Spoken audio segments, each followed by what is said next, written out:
Bonjour tout le monde, bienvenue dans ce tirage avec l'oracle Alan Kardec. On va voir le miroir des âmes qui va permettre de révéler les liens invisibles entre vous et les âmes qui vous entourent. Donc c'est parti, avec la carte 1, on a la carte du pont des souvenirs.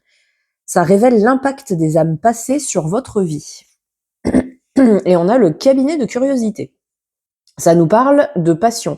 Alors ça peut parler de créativité, ça peut parler de curiosité, d'une envie d'apprendre plein de choses, de vraiment toujours se former ou d'avoir cette ouverture d'esprit, en tout cas, d'être attiré par pas mal de choses. Alors, possiblement, si c'est le cas, vous avez sûrement entendu votre entourage vous dire mais calme-toi un peu, arrête de partir dans tous les sens, voilà, ça ressemble à rien, pose-toi, choisis quelque chose, ça peut être dans les études, dans le travail, peut-être que vous changez souvent de travail, enfin bon bref, vous voyez un petit peu, voilà. Faut pas culpabiliser parce que c'est ça vient de vos âmes passées, ou en tout cas d'âmes passées, peut-être, voilà, de guides ou d'ancêtres qui sont là et qui, à travers vous, essaient de finaliser quelque chose peut-être. On va voir justement le compagnon avec la carte 2. Ça décrit la présence spirituelle qui vous guide et vous protège en ce moment.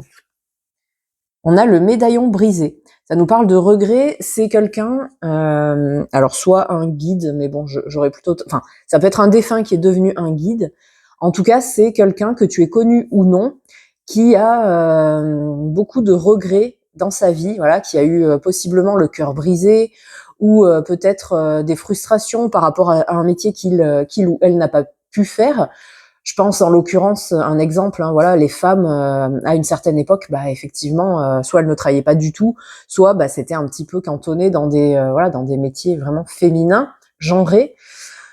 Donc voilà, si ça te parle, ou c'est peut-être quelqu'un que tu n'as pas connu, hein, un ancêtre ou quelqu'un qui te guide et qui n'a pas de liens familiaux avec toi, mais en tout cas cette âme, elle est là pour te guider justement dans cette curiosité que tu as, dans cette créativité qui est là.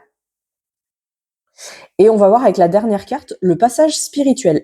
Ça expose les leçons ou apprentissages à venir sur le plan spirituel.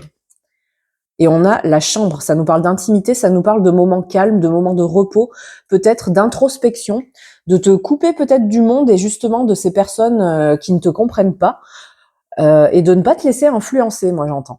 Ici, il faut pas se laisser influencer, il faut vraiment prendre confiance en toi, confiance en ce que tu es, confiance en ce que tu veux. Et apparemment, je pense que pour ça, il va falloir te mettre un petit peu en retrait, prendre soin de toi, hein, dans la chambre un petit peu cocooning.